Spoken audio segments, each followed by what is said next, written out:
Holbein was born in the free imperial city of Augsburg during the winter of 1497 or 1498. He was the son of a painter and draftsman, Hans Holbein the Elder, whose trade he and his older brother Ambrosius followed.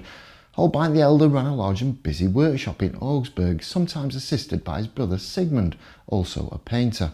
By 1515, Hans and Ambrosius had moved as journeymen painters to the city of Basel, a centre of learning and the printing trade. They were apprenticed to Hans Herbster, Basel's leading painter. The brothers found work as designers of woodcuts and metal cuts for printers. That same year, the preacher and theologian Oswald Myconius invited them to add pen drawings to the margin of a copy of The Praise of Folly by the humanist scholar Erasmus of Rotterdam. The sketches provide early evidence of Holbein's wit and humanistic leaning. His other early works included the double portrait of Basel's mayor Jacob Meyer Zumhausen and his wife Dorothea, following his father's style. In 1517, father and son began a project in Lucerne, painting internal and external murals for the merchant Jacob von Hertenstein. While in Lucerne, Holbein also designed cartoons for stained glass. The city's records show that on the 10th of December 1517, he was fined 5 livres for fighting in the street with a goldsmith called Caspar, who was fined the same amount. In 1519, Holbein moved back to Basel. His brother fades from the record at about this time, and it is usually presumed that he died. Holbein re-established himself rapidly in the city, running a busy workshop. He joined the Painters Guild and took out Basel's citizenship. He married Elsbeth Binsenstock-Schmidt, a widow a few years older than he was, who had an infant son, Franz, and was running her late husband's tanning business. She bore Holbein a son of his own, Philip, in their first year of marriage. In a period of revolution in boat design, he illustrated for the publisher Johann Froben. His woodcut designs included those for the Dance of Death, which were illustrations of the Old Testament, and the title page of Martin Luther's Bible. Through the woodcut medium, Holbein refined his grasp of expressive and spatial effects. In 1523, Holbein painted his first portraits of the great Renaissance scholar Erasmus, who required likenesses to send to his friends and admirers throughout Europe. These paintings made Holbein an international artist. Holbein visited France in 1524, probably to seek work at the court of Francis I. When Holbein decided to seek employment in England in 1526, Erasmus recommended him to his friend and statesman and scholar Thomas More. "The arts are freezing in this part of the world," he wrote, and he's on his way to England to pick up some angels. Sir Thomas More welcomed him to England and found him a series of commissions. "Your painter, my dearest Erasmus," he wrote, "is a wonderful artist." Holbein painted the famous portrait of Sir Thomas More and another of More with his family. During this first stay in England, Holbein worked largely for a humanist circle with ties to Erasmus. Among his commissions was a portrait of William Warham, Archbishop of Canterbury, who owned a Holbein portrait of Erasmus. Holbein also painted the Bavarian astronomer and mathematician Nicholas Kratzer, a tutor of the More family, whose notes appear on Holbein's sketch for their group portrait. Although Holbein did not work for the king during this visit, he painted the portraits of courtiers such as Sir Henry Guildford and his wife Lady Mary, and of Anne Lovell, recently identified as the subject of Lady with a Squirrel and a Starling. On the 29th of August 1528, Holbein bought a house in Basel in St. Johannes Vorstadt. He presumably returned home to preserve his citizenship, since he had been granted only a 2-year leave of absence. Enriched though by his success in England, Holbein bought a second house in the city in 1531. During this period in Basel, he painted the artist's family, showing Elsbeth with the couple's 2 eldest children, Philip and Katerina, evoking images of the Virgin and Child with St. John the Baptist.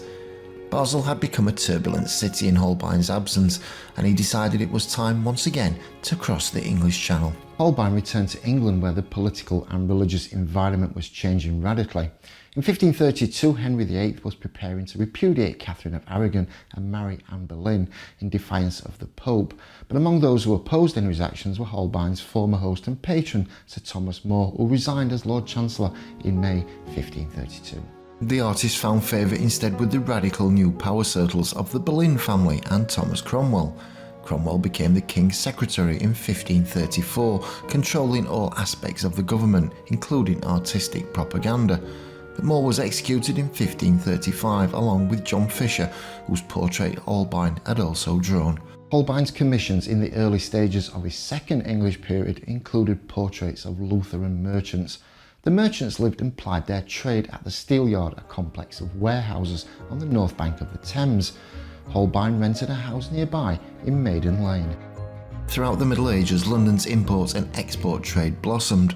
London, during the Tudor period, transformed the city and its surrounds, in which shipbuilding and finance made it a growing empire and a world force. For Holbein, his portrait of Georgiza of Gdansk shows the merchant surrounded with exquisitely painted symbols of his trade. Holbein also portrayed various courtiers, landowners and visitors during this time, and his most famous painting of the period was The Ambassadors. This life-size panel portrays Jean de Donteville, an ambassador of Francis I of France in 1533, and Georges de Silva, a bishop of Lavaux, who visited London the same year. The work incorporates symbols and paradoxes, including an anamorphic, distorted skull. At the same time, Holbein worked for Thomas Cromwell as he masterminded Henry VIII's Reformation. Cromwell commissioned Holbein to produce reformist and royalist images, including anti-clerical woodcuts and the title page to Miles Coverdale's English translation of the Bible. Henry VIII had embarked on a grandiose programme of artistic patronage, and his efforts to glorify his new status as supreme head of the church, culminating in the building of Nonsuch Palace, which started in 1538. By 1536, Holbein was employed as the king's painter on an annual salary of £30, though he was never the highest paid artist on the royal payroll. Jane Seymour died in October 1537, shortly after bearing Henry's only son, Edward VI, and Holbein painted a portrait of the infant prince about 2 years later, clutching a sceptre like gold rattle. Holbein's portrait style altered after he entered Henry's service. He focused more intensely on the sitter's face and clothing, largely omitting props and three-dimensional settings. He applied this clean, craftsman-like technique to miniature portraits such as that of Jane Small and to the grand portraits such as that of Christina of Denmark. Holbein painted Anne of Cleves at Burgar Castle, posing her square on and in elaborate finery. This was the woman whom Henry married at the encouragement of Thomas Cromwell in the summer of 1539, but Henry was disillusioned with Anne in the flesh and he divorced her after a brief, unconsummated marriage. Holbein had deftly survived the downfall of his first two great patrons, Thomas More and Anne Boleyn, but Cromwell's sudden arrest and execution on trumped-up charges of heresy and treason in 1540 undoubtedly damaged his career, though Holbein retained his position as the king's painter. Apart from routine official duties, Holbein now occupied himself with private commissions. He also painted some of the finest miniatures, including those of Henry Brandon and Charles Brandon, who were sons of Henry VIII's friend Charles Brandon, the first Duke of Suffolk, and his fourth wife, Catherine Willoughby. Holbein may have visited his wife and children in late 1540 when his leave of absence from Basel expired, but none of his work dates from this period, and the Basel authorities paid him 6 months' salary in advance. The state of Holbein's marriage has intrigued scholars who base their speculations on fragmentary evidence.